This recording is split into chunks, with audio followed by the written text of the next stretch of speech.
nós temos 40 obras andando ao mesmo tempo. E nós temos 80 empreendimentos. O meu salário, sabe qual é? R$4.000 por mês. Hoje, 96% do lucro é reinvestido. A gente tira para os sócios lá 4% e tem a parte, mas não sai do lucro, sai de outra forma, as bonificações dos diretores, que essas são muito importantes. Isso não são gastos, é investimento.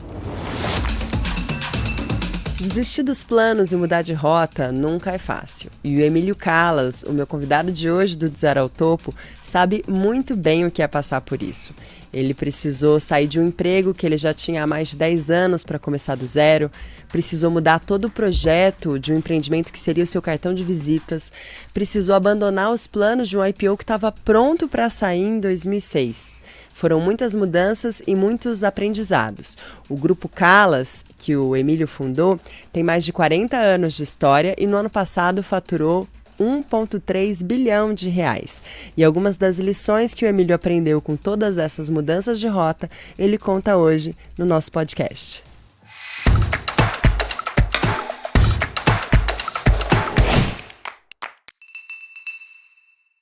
Obrigada, doutor Emílio, por ter aceitado o nosso convite, estar aqui hoje para conversar um pouquinho sobre a sua empresa, sobre a sua história, né?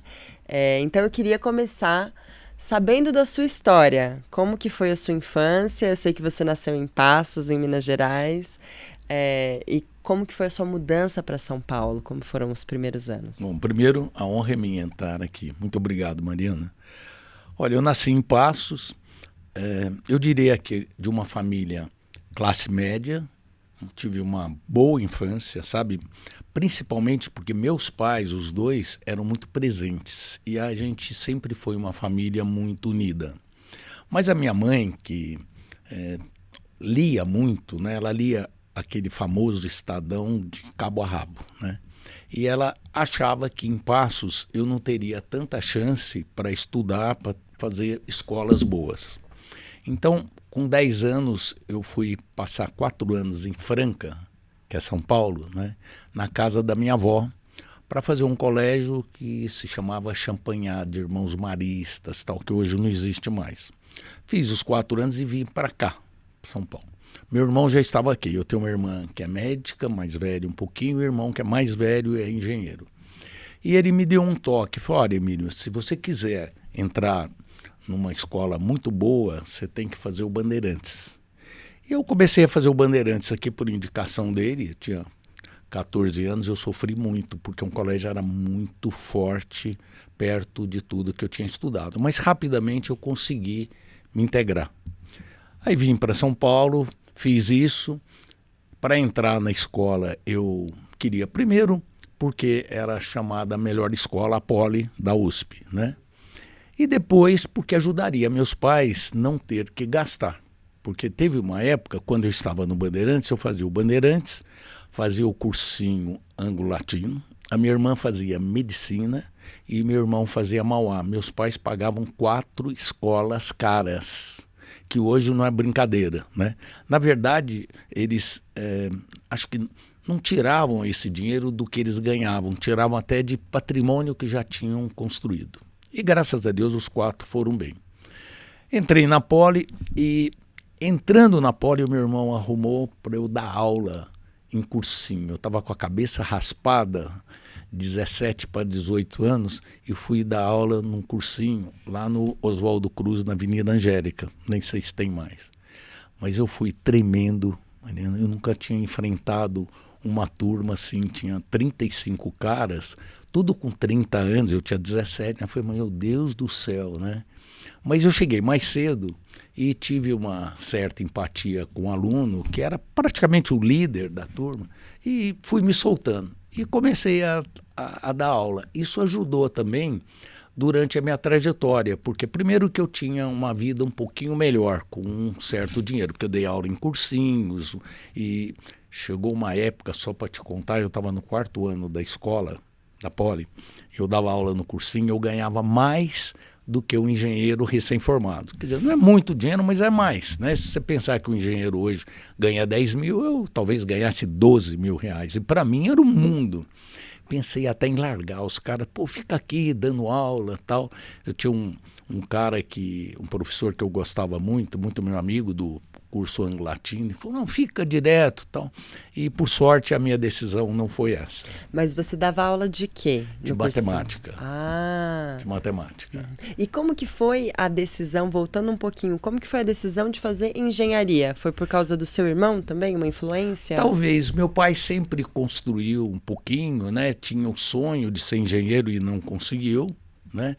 Talvez não pelo meu irmão, mas pelo meu pai e por ler um pouco, por conversar a respeito e tal. Mas eu tive momentos de indecisão. Por exemplo, eu não esqueço que no terceiro ano colegial, entre o segundo e o terceiro, no Bandeirantes você escolhia se você queria exatas ou humanas. No intervalo, nas férias, eu mudei para medicina. Eu vou até te dizer por quê. Porque eu falava assim, puxa vida, mas se eu for médico, eu vou depender só de alguns clientes, não de um. Se eu for funcionário, talvez eu caia com um patrão muito ruim. Eu lia muitos casos, o cara com 60 anos era demitido, o cara não tinha oportunidade, ou alguns patrões, sempre alguns, né, chegavam na empresa invocados, mandavam o cara embora. Mas nesse intervalo dos 2 meses de férias, eu voltei para a engenharia. E aí realmente eu me identifiquei. Também um pouquinho por matemática, naquele tempo você escolhia algumas profissões só, sabe? Não tinham muitas. Era advogado, engenheiro, médico, não tinha tantas profissões aqui, sabe? TI, isso aí. E eu me identifiquei, fiquei aqui e a minha carreira na Poli, eu nunca fui um bom estudante. Nunca. Mas é difícil ser bom estudante na Poli também, né? Não, porque eu fazia estágio no terceiro ano e dava aula. E dava aula sábado e domingo. Quando eu estava no terceiro ano, eu pesava 55 quilos, medindo 1,74. A minha mãe foi, Emílio, eu vou aumentar a tua mesada, mas para, né? Eu falei, não, mãe, eu estou aprendendo, eu não quero. Mas sofria muito com isso. Eu não conseguia estudar como eu deveria. Hoje eu faria diferente, a escola um pouco melhor. Mas foi o suficiente para eu passar todos os anos, para não pegar DP. Eu comprava panela, não sei se você sabe o que é isso. Os alunos que eram melhores, eles frequentavam as aulas e tomavam nota das coisas principais e rodavam no mimeógrafo. Você nem sabe o que é isso. Sim. E aí vendia pra gente baratinho, seria assim, R$5 hoje uma aula, R$10 e tal.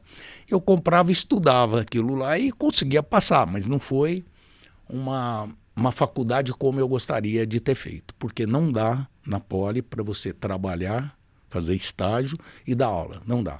Sabe, é muito difícil, mas deu. Você conseguiu. Consegui. Com isso, eu acho que eu fui desenvolvendo uma parte, primeiro, de aprender a lidar com dinheiro, a guardar dinheiro. Eu acho que isso foi uma coisa boa, porque a educação financeira, ainda hoje, ela não é desenvolvida. Eu procuro ajudar todo o pessoal que está ao redor, porque talvez naquele tempo, você falar em dinheiro parecia uma coisa não muito boa, sabe? E eu procurei assim, desde o começo eu falava, eu queria ter um pouco de dinheiro guardado para ficar 6 meses sem trabalhar se precisasse. Depois eu mudei para 1 ano, para 2 anos, tal, e eu fui aprendendo a parte de educação financeira, fui aprendendo a conversar com os alunos, a conquistar os alunos, sabe, a me interessar pelos alunos. E isso você vai ver que mais tarde me ajudou muito, porque depois que eu terminei a Poli, eu comecei a procurar emprego, arrumei emprego de engenharia, mas graças à minha mãe, lá em Passos, bem longe, 500 quilômetros daqui, ela, trocando ideia, ela falou, acho que você devia fazer uma administração financeira. E a melhor, pelo que eu vi, é a Getúlio Vargas. E eu entrei na Getúlio Vargas, fiz um curso de 2 anos e meio, né? Então, abriu um pouco para sair um pouco da parte técnica de engenharia, né? Mas depois eu voltei para a Poli, fiz mestrado e fiz doutoramento. Tudo de graça. Você sabe que a gente não paga nada lá. Desse tempo inteiro, eu também sentia numa necessidade de retribuir para a Poli, porque aquilo realmente meu luxo, né? Eu adoro aquela escola, né? De retribuir um pouco. Então, eu comecei a dar aula lá também. Primeiro para pós-graduação, que eram engenheiros que estudavam à noite e que não vinham da Poli. Da Poli eram só os quintanistas, que normalmente eram os melhores. Mas vinham engenheiros de todo lugar, de coisa. Comecei a dar aula lá. Depois eu passei a dar aula na graduação, no mestrado e doutoramento. Dei aula durante 20 anos, quando eu não tinha mais tempo. Eu vi que eu não tinha, achei que eu já tinha cumprido uma parte da minha obrigação, né? E parei de dar aula para dedicar às minhas coisas. A minha carreira, então, quando eu procurei emprego, eu achei um emprego numa empresa que, não sei se você sabe, quando a gente sai da escola, aquela primeira empresa é a paixão da gente, é a casa da gente, né? Impressionante. E eu adorava aquela empresa, né? Eu achava que eu ia morrer lá naquela empresa. E fiquei lá muito tempo. Se é uma das poucas coisas que eu me arrependo, ter ficado lá 13 anos. Aí você fala, por que você não saiu antes? Por 2 motivos básicos. Primeiro, que eu tinha 2 famílias para sustentar. Eu tinha separado do meu primeiro casamento e tinha meus pais também que precisavam um pouco, e um pouco de medo, né? Vamos colocar juntos, né? E a segunda coisa, porque era a mim prometido uma certa participação, que eu iria ganhar mais dinheiro. E eu fui nesta, sabe? Mas chegou uma hora, eu vi que não ia pedir demissão, porque eu não conhecia ninguém em São Paulo. É muito difícil você começar uma empresa de engenharia, porque lida com muito dinheiro. Então, como você chega num banco e fala, olha, me dá dinheiro aqui para eu construir um prédio. Como você vai comprar um terreno para você construir um prédio? Da onde? Com tudo que eu fiz, eu lembro que eu comecei a empresa com $500 mil, guardando dinheiro de aula, de consultoria, desses 13 anos tal, que hoje seria 2,5 milhões, né? Que é muito pouco para você começar uma construção, muito pouco, sabe? Mas eu tive sorte porque eu tive algumas pessoas que me davam o terreno para eu pagar depois.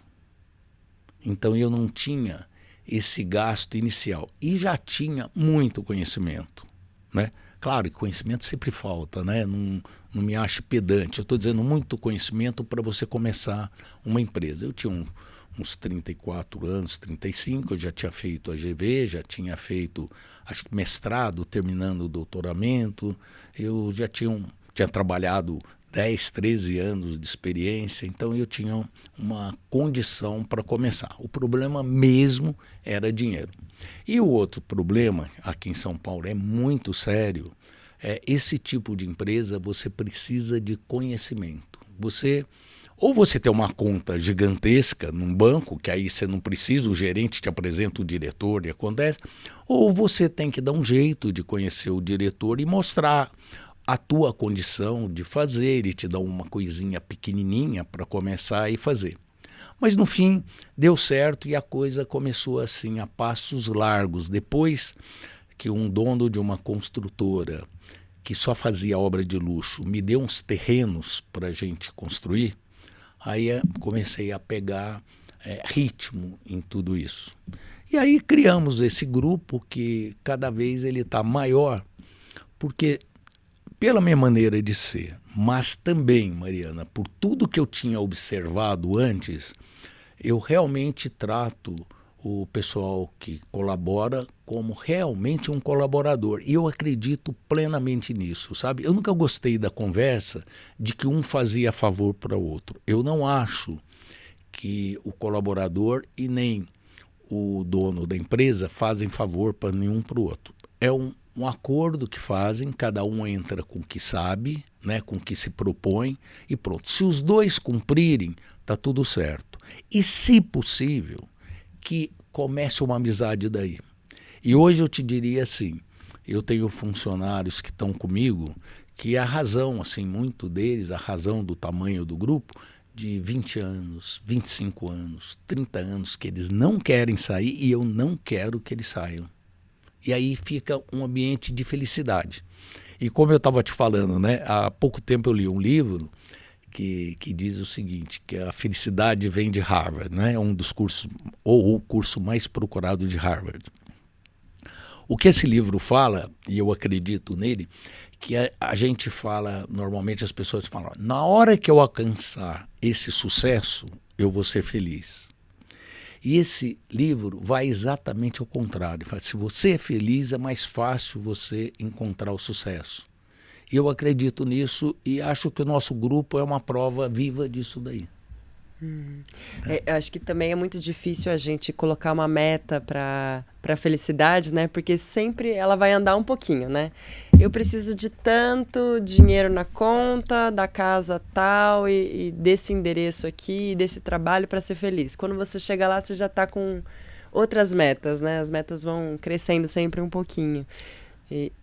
Mariana, eu acho assim, é claro que a falta de dinheiro, ela é triste, né? E todos nós precisamos de dinheiro. Quem tem amor precisa de dinheiro. Por quê? Você tem a tua filha que você quer dar o melhor para a sua filha. Você tem seus pais que você quer dar. O que é o melhor, né? Você quer uma parte de saúde que é caríssima hoje. Hoje é uma coisa louca, né? Mesmo que você tenha plano, você precisa ter dinheiro para pagar o plano. Fora as coisas que o plano não alcança. Você quer escola para tua filha. Toda a escola em São Paulo, a maioria é muito cara. Não é brincadeira. Então o dinheiro é muito necessário. Só que eu acho que a ambição, e eu falo muito isso no meu livro, ela é ótima. Eu gosto de quem tem ambição. Só que tem que ser uma ambição controlada. Você tem que analisar o que você está ambicionando. Acho que a melhor conversa é você tentar ser melhor hoje do que você foi ontem. Porque se você quiser, olha, eu quero ser o mais rico do mundo, você não vai conseguir. Se você for bem, você olha, está cheio de gente que é tão bom quanto você e que conseguiu igual ou mais que você. Então a tua felicidade tem que ser muito do seu interior. É claro que eu vou colocar outra coisa que eu falo no meu livro que faz uma diferença, né? E que nós estávamos até conversando um pouquinho antes de começar esse podcast. Uma família é uma coisa espetacular. Se a tua família é assentada de amigos, né? Não estou falando de dinheiro, não estou falando de poder, não estou te falando de conhecimento, mas onde você se sente acolhido e onde você também acolhe, isso abrevia essa parte de felicidade.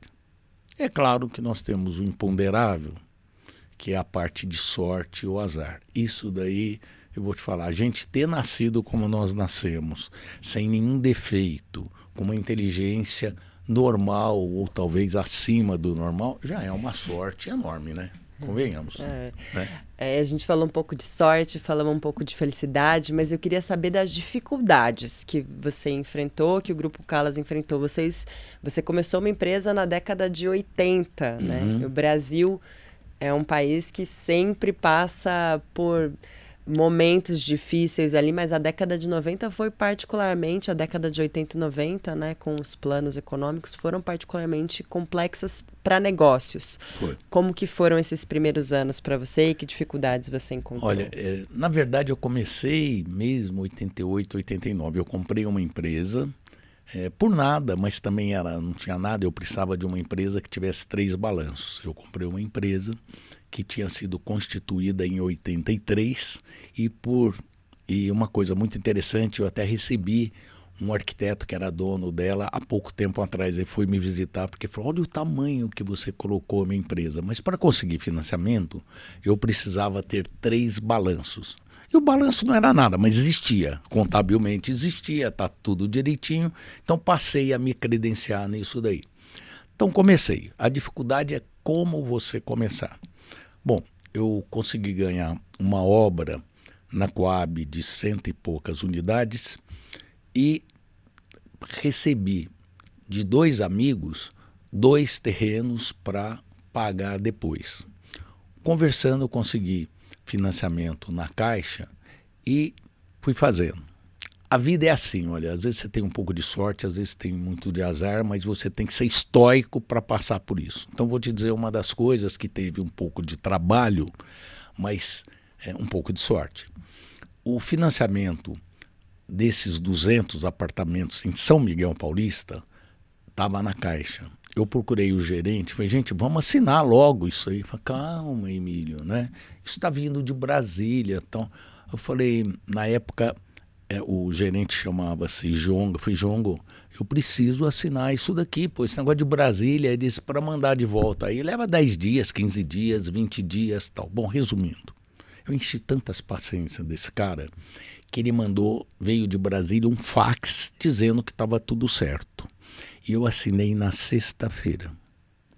Na segunda e terça, ainda a Caixa estava aberta. Na quarta, entrou o Sarney, que fechou, o Sarney fechou para o Collor assumir. Nunca mais teve esse financiamento. Por 2 dias eu consegui esse financiamento e nunca mais teve. Então teve um pouquinho de trabalho meu, mas teve muito de sorte. Então por isso que eu te falo. Então na época do Collor, você pode lembrar, ninguém tinha... Eu sei que você vai lembrar de livro, tá? Porque você é muito novinha. Mas ninguém tinha o Cruzeiro e eu tinha um pouco, sabe? Porque aquela moeda, o Collor chegou e foi uma da época que me deu uma dor de estômago. Chegou lá e deixou nada, 50 mil para cada empresa e 20%. Falei, como que eu vou pagar o meu pessoal? Nunca tinha atrasado. Então foi muito triste que sumiu. Mas eu ainda tinha essa escapatória de pingar um financiamento em real. Então, esse foi uma coisa que aconteceu. Passei por 2 outras muito sérias. Na época da Erundina, eu fiz obras para a prefeitura e não recebi. O que o pessoal fazia? Para não dizer que não estavam pagando, você imagina que você executasse um cronograma e fizesse 100. Eles falavam assim, olha, eu só tenho dinheiro de 20, então eu vou medir 20, 80 eu não vou medir. E aí, um dos caras que ainda está trabalhando, falou, entra na justiça que você vai receber. Tá bom, eu realmente entrei na justiça em 92, que foi a época dela, e recebi em 2020, 2021, quase 30 anos depois. E vou te dizer mais, na hora de receber, a fila era tão grande que eu ia levar mais 30, 50 anos para receber, você tinha que pegar uma fila mais curta dentro da lei, onde você dava 40% de desconto e aí você recebia. Então, você imagina você começando a acontecer isso. Em 93, por isso que eu não faço mais obra pública, sabe? Em 93, eu fiz, o Fleury precisava muito de ter penitenciária. E ele abriu uma concorrência sui generis, que só teve naquela época. E eu, bobão, precisava de obra, entrei, eu e mais algumas construtoras. O que dizia isso daí? Você constrói a penitenciária em 93. Se você atrasar, você paga 40% de multa. Está no contrato, eu não estou inventando um contrato. Em 94 você recebe.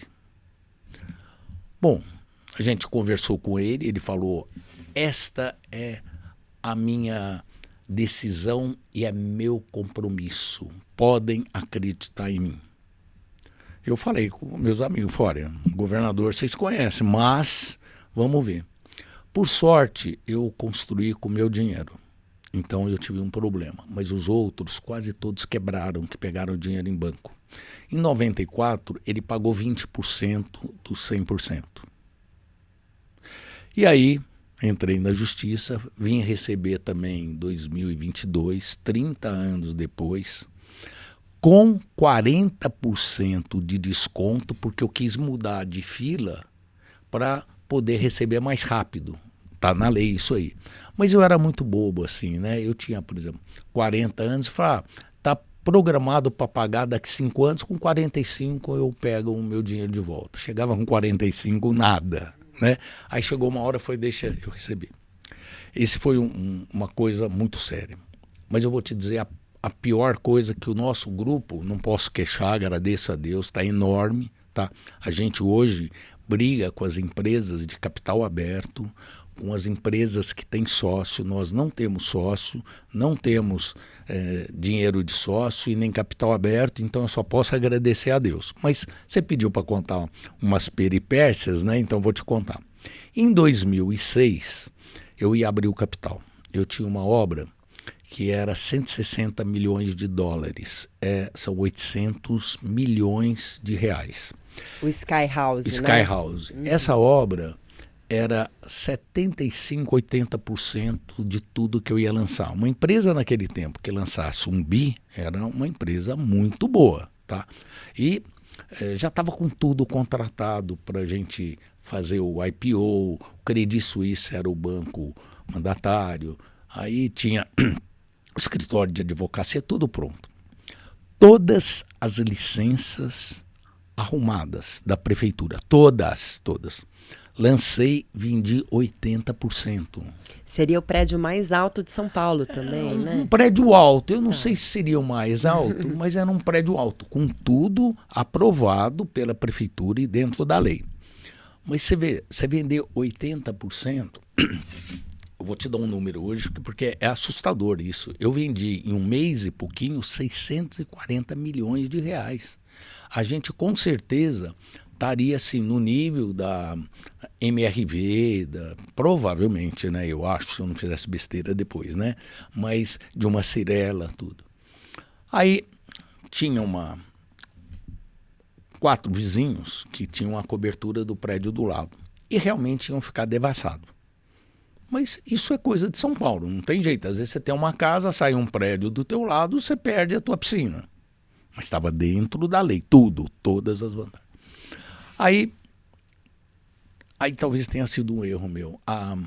Essa vizinha foi na Calas tentando pedir uma bonificação por tudo que ia perder. E falaram um número muito louco, muito caro, mais que o apartamento dela. E eu deixei um diretor que não percebeu onde podia ir. E ela falou, olha, eu tenho uma amiga na ONG Defenda São Paulo. Eu vou conseguir atrapalhar a vida de vocês. Aí ela foi no Defenda São Paulo, que tinha uma boa relação com a promotora de habitação, entraram com a ação e recebemos uma liminar para parar. Liminar significa o seguinte, pare enquanto eu estudo o caso. Só que para uma incorporadora isso é uma sentença de morte, porque algumas coisas você pode dar liminar que não muda nada, mas você imagina aqueles clientes ricos comprando lá, bravos porque no primeiro dia, 15 dias, um mês, eles entendem o que está acontecendo.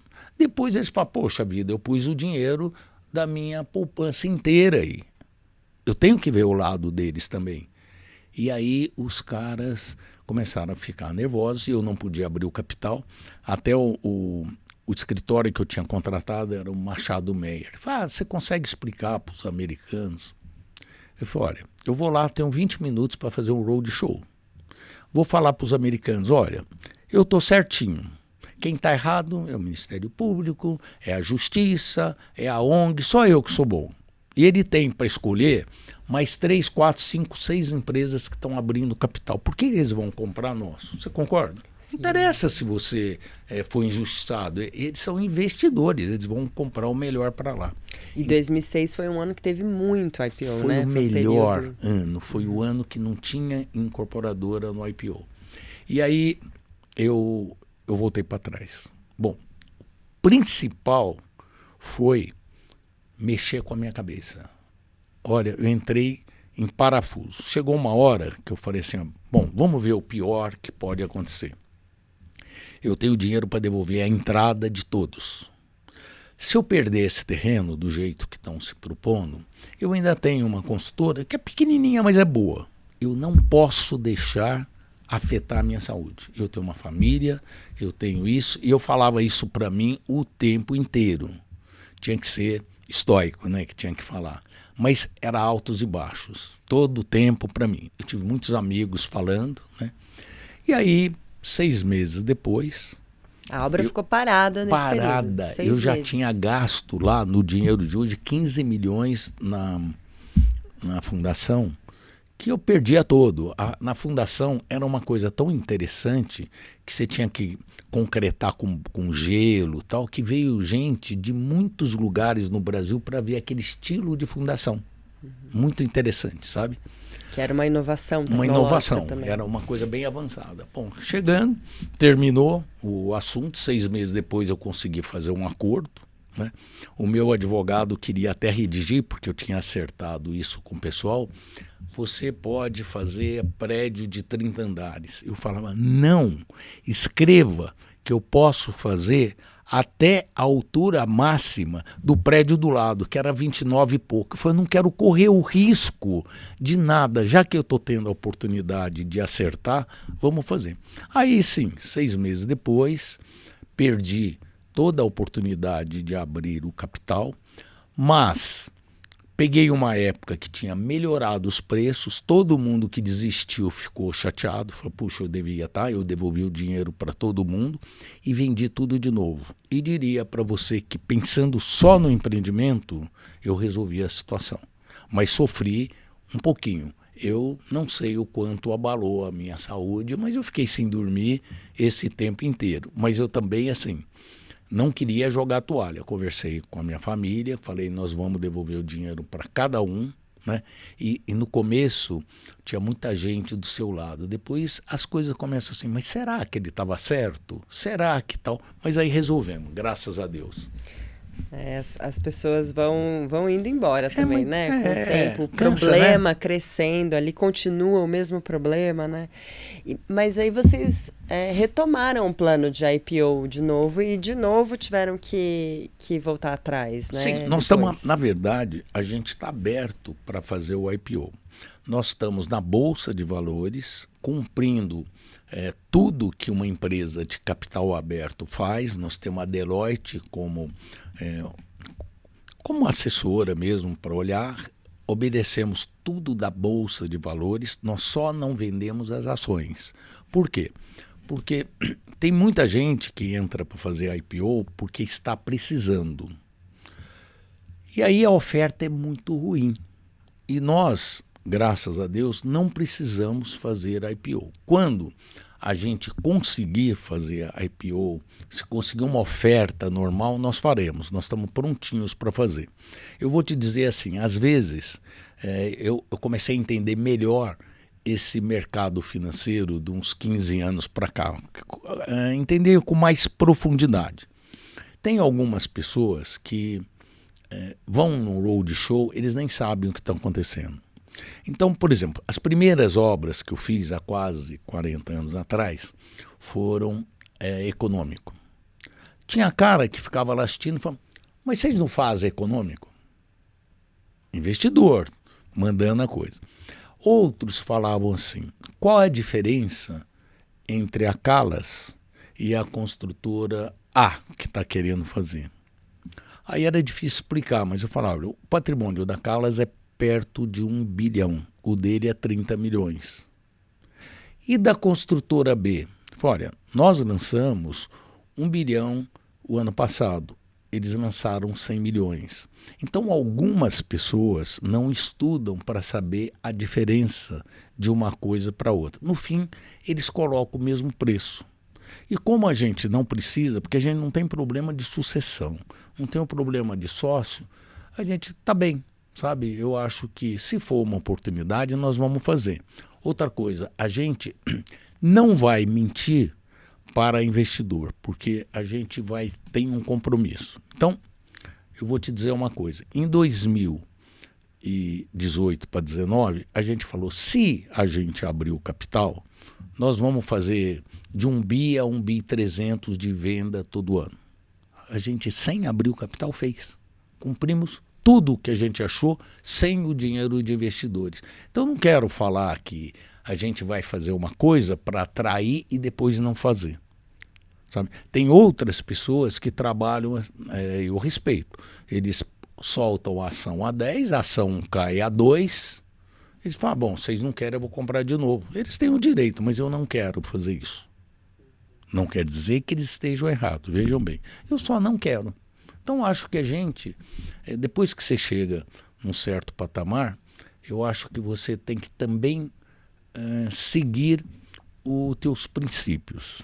E foi isso que eu escrevi no meu livro, sabe? Eu tenho certeza que a gente cresceu, hoje é um dos maiores grupos, mantendo os princípios e os valores. E todo mundo que trabalha na Cala sabe disso. E eles são felizes por causa disso.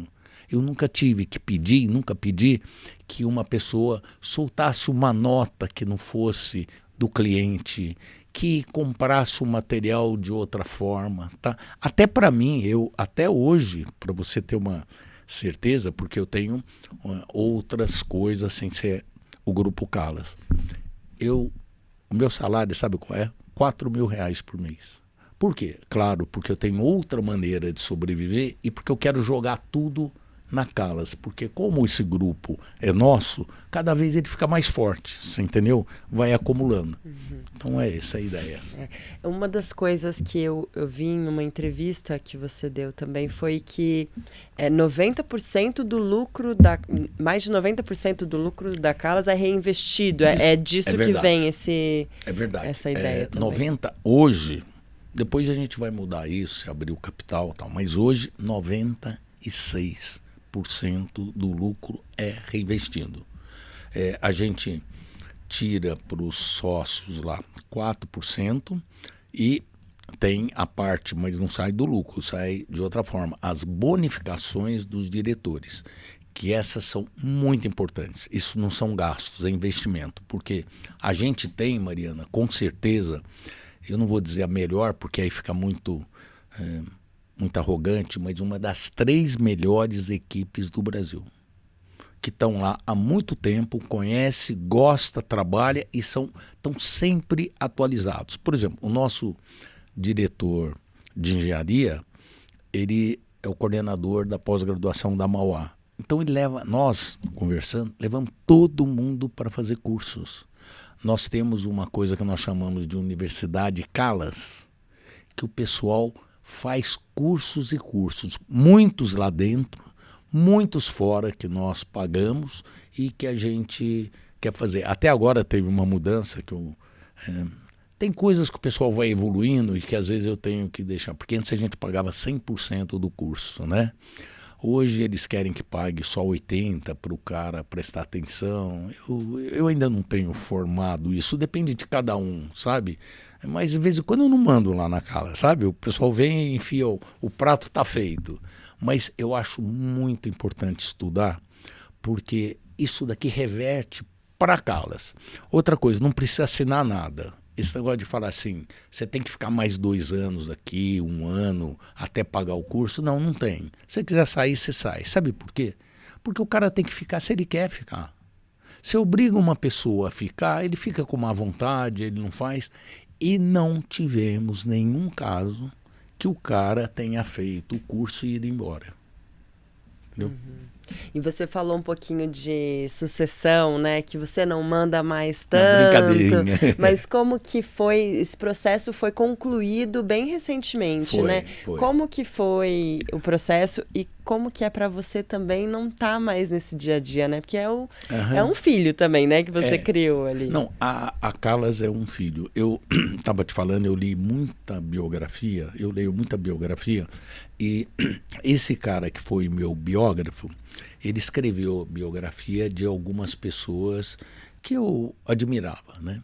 E aprendi uma coisa que já estava meio dentro, mas eu aprendi. Ele fala assim, se você tiver que escolher entre a empresa e a sua família, escolha a empresa.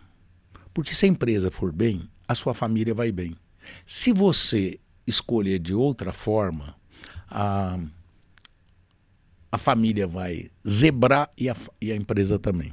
Eu vou tentar te explicar isso. Você põe um filho que não é competente, ele vai lá, arrasa a empresa, você briga com esse filho, você briga com a tua família fica sem dinheiro, todos descendentes daquele filho da empresa ficam sem emprego não funciona isso. Se ele não quer, tudo bem, você pode até deixá-lo como herdeiro, mas não como sucessor. Isso eu aprendi e o nosso caso foi assim, Eu não vou dizer para você que foi tranquilo, mas ele teve umas partes doloridas. Eu tenho um filho mais velho que resolveu que ele queria abrir fundos e mexer um pouco na parte financeira, um pouco na parte de agro e tal. Ele é meu filho querido até hoje, o aniversário dele é quinta-feira, eu vou. Mas ele não queria administrar a empresa como eu achava que deveria. Então, conversando com ele, eu acabei escolhendo o mais novo. E, lógico, nós temos um negócio juntos, o Grupo Calas e meu filho mais velho, né? E outras coisas juntos, né? E a família ficou super bem. Mas não é fácil você chegar e falar, eu vou escolher o mais novo. Nesta escolha, o que aconteceu de bom? Esse meu filho tem o que hoje o pessoal chama, né, de soft skills, né? Ele é muito bom nisso daí e ele entende. E até agora tem sido só assim, elogio para lá, elogio para cá.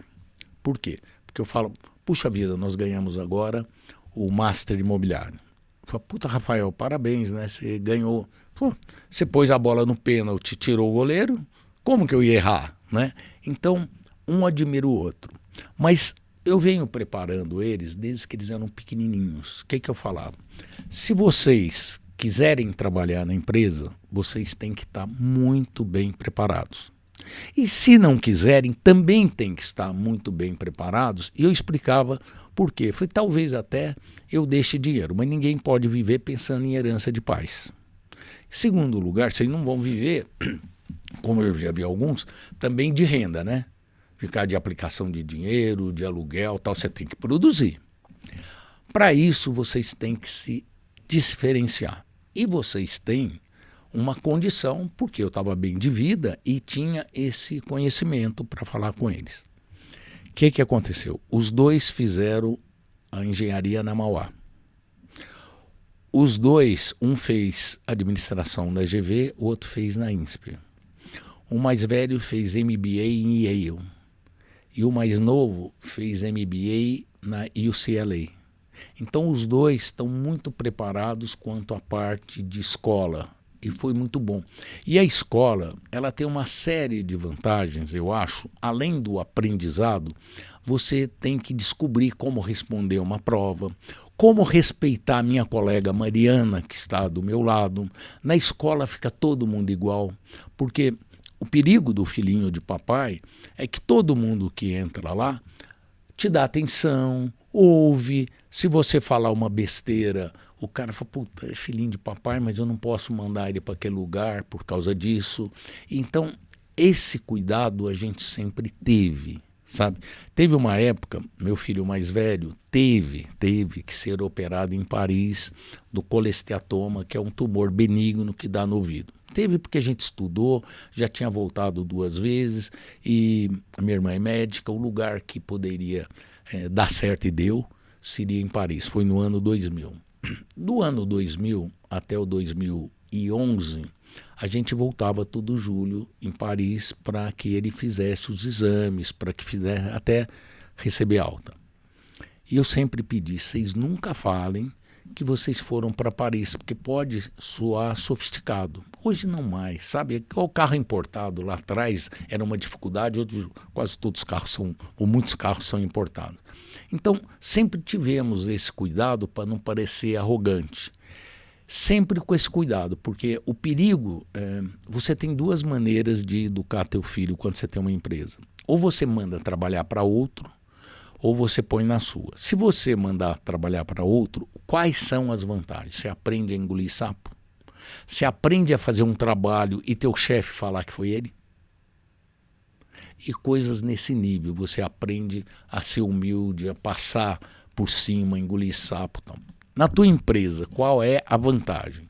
A vantagem é que você galga degraus muito rápido. Por exemplo, se você vai trabalhar numa obra, você leva assim uns 5 anos para você falar com o gerente da obra. Tá entendendo? E na tua empresa você anda mais rápido. Cada uma tem desvantagens. Tá entendendo? Então, eu sempre tive esse cuidado. Então, eles se prepararam.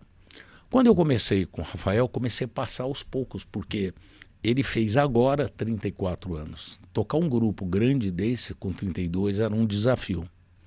E a gente foi devagar, e eu atuo muito na empresa ainda. Apesar do cargo ser presidente do conselho, eu atuo bastante em coisas mais importantes, vou todos os dias, trabalho, gosto do que eu faço, né? E o Rafael gosta de falar comigo. Ele vai trocar ideias tanto das coisas que ele já resolveu como do que ele acha que tem. Então está sendo muito tranquilo nesse aspecto. Não estou me sentindo mal de forma alguma. Tá? O difícil foi falar assim, tá bom, Tiago, que é o mais velho, você quer fazer isso? Vamos te ajudar. Hoje ele tinha 2 fazendas, faz umas coisas, estamos fazendo um empreendimento muito bonito aqui juntos, ele ficou com 30%, a gente com 70%, então, mas foi realmente uma mudança, não era o que eu esperava. Ele estava passando por uma fase ruim no primeiro casamento, agora ele está no segundo, e tudo isso envolve um pouco, sabe? Mas a gente se dá bem e eles têm uma ligação muito bonita comigo. Eles não me acham assim, tô passado, e nem eu acho que eles são crianças. A gente se trata de uma forma boa, mas realmente é uma coisa que tem que se pensar. Nesta, o que eu aprendi, que eu estava te falando? Teve um cara, está no livro, eu posso te falar porque é público. O cara da Sempre Toshiba, não sei te contar com todos os detalhes, mas ele tinha 80 anos e passou para o filho dele. O filho dele ficou 2 anos e ele tomou de volta porque a empresa estava indo para o brejo. É muito comum, né? Dizem que as empresas familiares não conseguem chegar, às vezes a terceira geração tem muita dificuldade, infelizmente. Porque os caras não se preparam. Fica tudo filhinho de papai. E hoje não é só rico que é filhinho de papai, não. Tá cheio de cara com 30 anos aí que vivem na casa dos pais e que não trabalham. E aquilo que nós estávamos falando um pouco antes, eu tô cansado, eu tô com muita coisa. Pô, ontem eu tive que acordar cedo, acordei às 8 horas. Falei, meu Deus do céu, eu acordava às 5h30, às 6. Não morri por causa disso. Você tem muita energia do teu cérebro se você está com vontade. Teve uma outra sucessão que eu achei bem legal, que é do Mário Gazin. Ele tem uma rede de lojas e ele chegou à conclusão que nem os filhos dele, nem os filhos dos irmãos dele, os sobrinhos, estavam preparados para serem o CEO. E contratou, pegou da empresa dele e pôs, pronto, todos passam a ser herdeiros, mas não vão comandar uma coisa que não tem.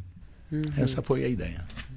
E hoje, qual que é o tamanho da empresa? Queria que você desse um panorama, assim, qual é o faturamento, quantos funcionários? Eu vou te falar do grupo Calas, né? Nós temos, assim, uma family office separado, por isso que eu não tiro o dinheiro também da empresa, né? Você fala, de onde você vive? Nós temos um hotel no Rio, um pedaço de hotel e shopping em Pindamonhangaba, fazendas e algumas aplicações. Mas o Grupo Calas está muito grande e até te falei que ele tem talvez a melhor equipe. Então isso anda um pouquinho sozinho, assim, sem eu ter que ficar olhando detalhes, né? Eu converso mais sobre as diretrizes e hoje meu filho praticamente conversa antes. Nós temos, vou te dar número redondo porque eu nunca guardei número pequenininho. Nem quando eu dava aula, eu não falava assim, 9.725 tal. O cara não entende, é 10 mil, tá? Então não tem exagero nisso, tem só um arredondamento. Nós temos 40 obras andando ao mesmo tempo. E nós temos 80 empreendimentos.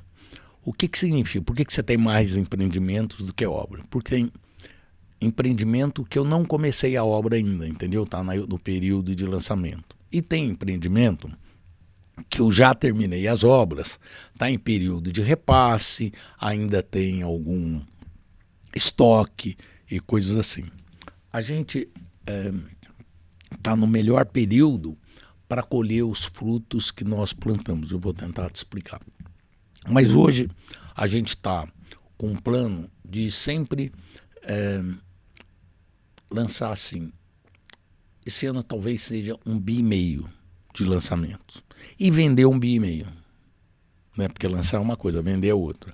Nos 2 últimos anos nós temos vendido um pouquinho a mais do que é lançado. Isso significa que nós estamos diminuindo os estoques, o que é muito positivo, né? Então a gente pensa nisso.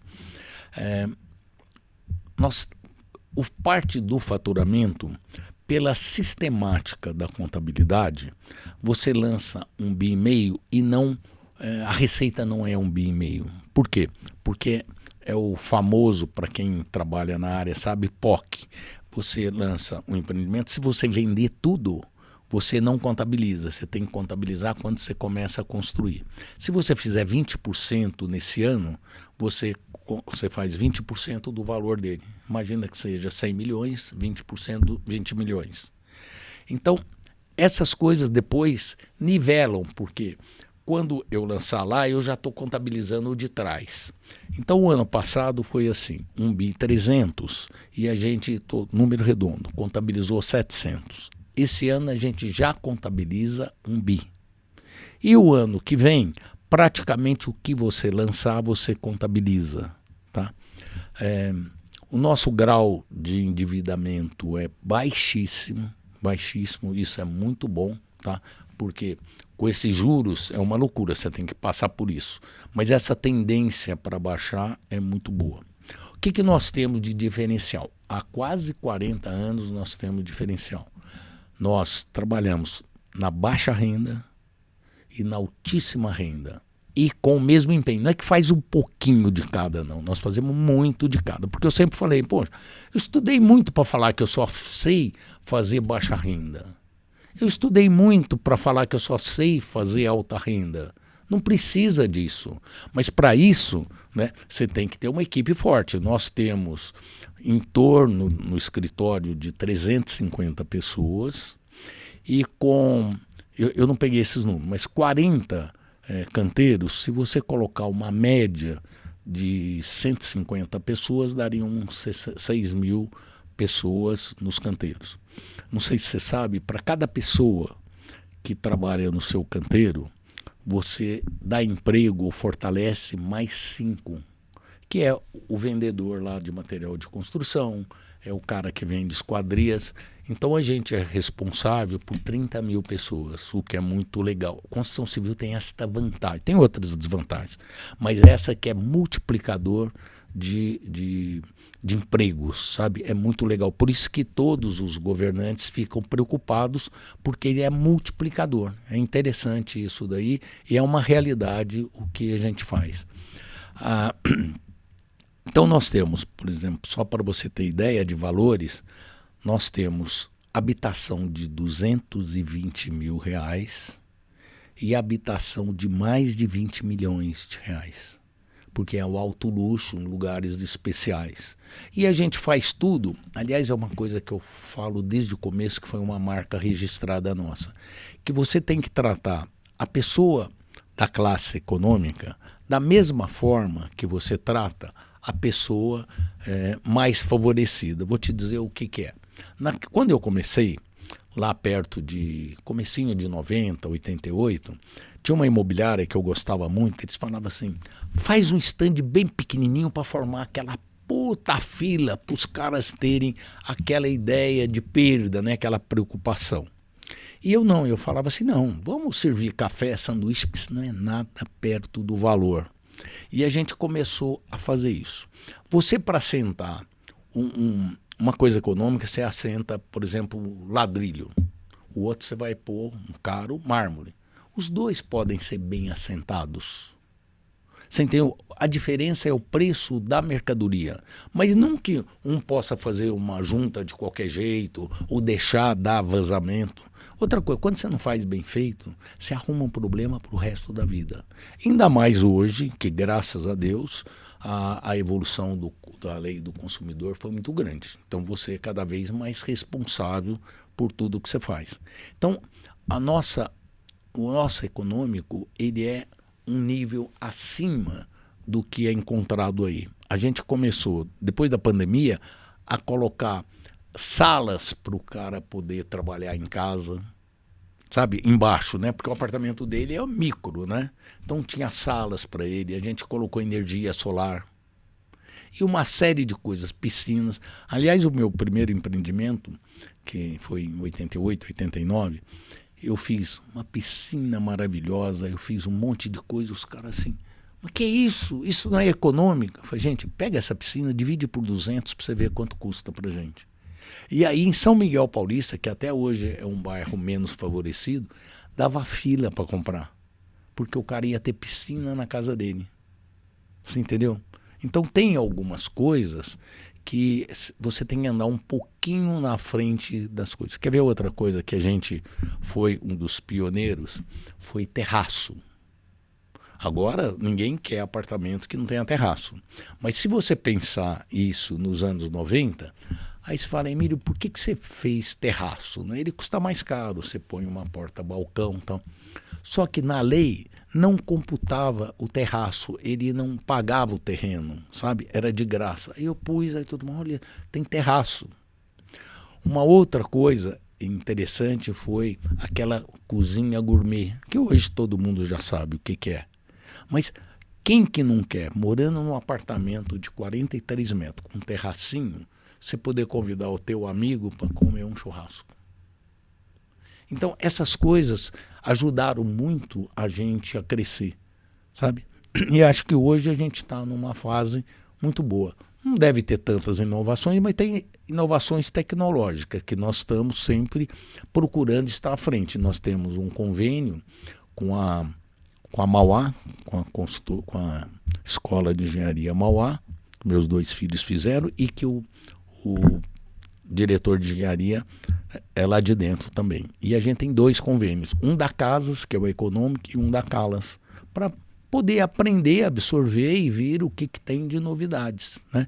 Então, a gente agora está saindo isso, mas nós fazemos há 2 anos, você chega no teu apartamento com QR Code, você já sabe onde passa toda a parte de fiação, de encanamento. Então o cara só vai furar um cano se ele quiser. Isso é inovação, é só uma coisinha. Aí você fala assim, mas fica muito caro? Não, não fica. Quer dizer, compensa, vamos chamar assim, super adequado. Então é isso. E Emílio, você já deu muitas dicas, muitos conselhos, acho que muitas lições aqui, né, para quem está acompanhando a gente. Mas eu queria que você pensasse em mais um, assim, qual conselho você daria para quem está começando? Ou se você pudesse dar um conselho para o jovem Emílio, qual conselho seria esse? Olha, eu acho que você tem que ser estoico, você tem que ter o teu planejamento de vida, você não precisa ser empresário, mas você tem que aprender a buscar os teus sonhos. Os sonhos variam. Por exemplo, eu tenho um primo que ele casou com 20 e poucos anos, eles foram para uma praia, tem um micro hotel com 6 quartos e não tiveram filhos e vivem disso. Este é o sonho dele. Viveu bem, agora, com 60 anos, já vem o problema dele não ter plano de saúde, não ter isso e tal. Então isso é de cada um, né? O meu, e eu admiro as pessoas que têm ambição, essa palavra é desgastada, mas ela é ótima, sabe? A pessoa que quer realizar coisas, é que o cara tem que acordar cedo, dormir tarde, estudar. Começa estudando e tentar fazer as coisas sempre melhor do que antes, né? Então, nós temos um sítio em Campos do Jordão. Você já ouviu a palavra que sítio são 2 alegrias, quando você compra e quando você vende. Nós temos esse sítio há 30 e poucos anos. A gente não quer sair, é a nossa paixão. Mas por quê?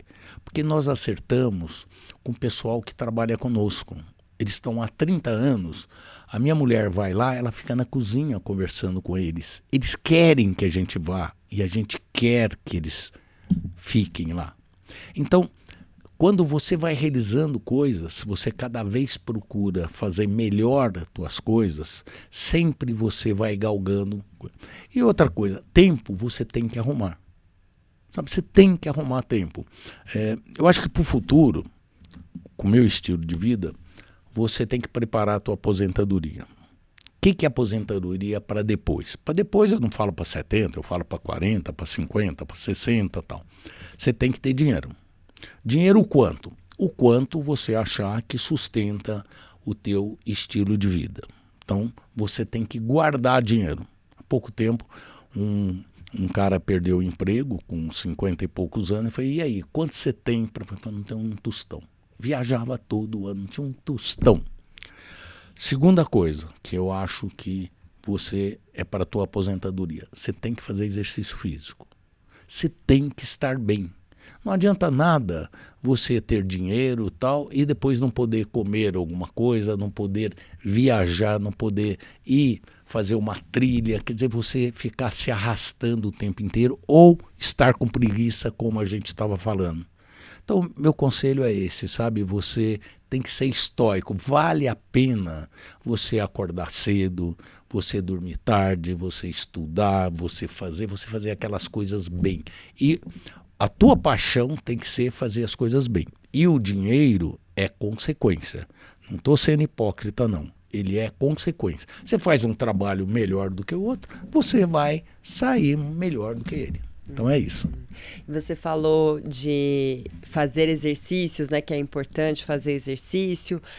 Acho que tem um exercício para o corpo e tem um exercício para a mente também que você estava falando, né? De estudar. Então eu queria saber quais são as suas dicas de livros e, inclusive, incluir aí o seu livro também, né? A sua biografia. Me desculpa, mas realmente o meu livro foi muito bem aceito, né? Eu até brinquei no dia do lançamento. Falei, olha, eu não sei se eu merecia, mas já que eu fui escolhido, eu vou ficar feliz com isso daqui. E a gente estava esperando, foi uma recepção no Monte Líbano, esperando 480 pessoas e foram mais de 1.200. Eu fiquei muito feliz e eu agradeço cada um que tenha falado. Eu diria para você o seguinte, nesse livro eu falo como vale a pena aquilo que eu estava conversando com você, você se sacrificar, eu nem sei se a palavra é sacrificar, né? Porque tem um pouco de você sacrificar o teu tempo, né? De você deixar de fazer algumas coisas, né? Porque sempre na tua vida você tem opção, né? Ou vou ficar dormindo até mais tarde, ou vou levantar no horário para chegar no horário e assim por diante. Sempre você tem uma escolha. Eu acho que vale a pena. Eu leio muito, né? Então até escrevi aqueles livros do Jordan Peterson, eu leio bastante, já li todos que saíram, né? Ou quase todos, não sei se eu li todos, mas o que eu acho, por exemplo, o que me chamou a atenção, né? Naquele 12 regras para a vida, ele fala o seguinte, né? Aprenda a arrumar, como eu te falei, eu não consigo repetir as palavras exatamente como são, mas aprenda a arrumar o seu quarto. Isso significa o seguinte, eu via moleques de 16 anos, 17 anos na escola, bradando assim, o Brasil não pode pagar dívida externa. Quais são as consequências de você não pagar a dívida externa? Então, você ainda não se sustenta, teu pai é que está te dando dinheiro e você já quer resolver o mundo. Então começa resolvendo aqui, eu acho bem legal. Uma outra que chamou a atenção, porque eu passei isso, é a lógica do cisne negro, do Nassim Taleb. Existe, todos nós temos que saber que vai ter um contratempo grande. E vai. Então todos nós precisamos. A vida não é fácil, sabe? Não são flores, sabe? Outra coisa que eu acho que eu poderia te falar é da responsabilidade. É muito fácil, hoje muitos da juventude, não são todos, claro, falam assim, e meus direitos? Bom, e teus deveres? Teu pai não tem a obrigação de te dar aquele carro que você tem. Teu pai não tem a obrigação de te fornecer. Hoje tem, e se você vira os psicólogos, psiquiatras falando, muitos caras que ficam esperando a herança. Gente, herança é uma coisa que pode ter e pode não ter. Eu agradeço meus pais até hoje de terem me dado escola. E o que eu faço? Eu tenho 2 netos. Quando eles nascem, eu dou a faculdade no exterior para eles, o MBA. Mas é isso. O resto, eles têm que ir atrás. Lógico que como provavelmente eu vá poder, eu vou dar a faculdade daqui, eu vou dar a escola, mas não quero dar joia, não quero dar roupa, quero que estudem, porque esta é a palavra. Tá? Esse é o presente É mesmo, o né? grande presente. Doutor Emílio, que posso chamar de doutor mesmo porque tem Não, prefiro que doutorado, você chame né? Emílio, Então, Emílio, muito obrigada pela conversa. Acho que a gente ficaria aqui muito tempo Ficaria ainda, mesmo, batendo viu? papo, né? Puta, você é excepcional mesmo. Parabéns. Muito obrigada. Não, porque é Obrigada legal mesmo. o entrevistado sentir essa tranquilidade e à vontade de ficar aqui. E Ai, a gente que já bom. começou pela sua mãe que mora em Passos, nasceu lá. Exatamente, é a sua conterrânea, né, que É, também muito nasceu legal. em Passos. Então, muito obrigada pela conversa de hoje. Já deixo o convite aqui para voltar em algum momento aí para a gente continuar essa conversa. Vamos voltar sim. Muito obrigado por tudo, tá? Um abração.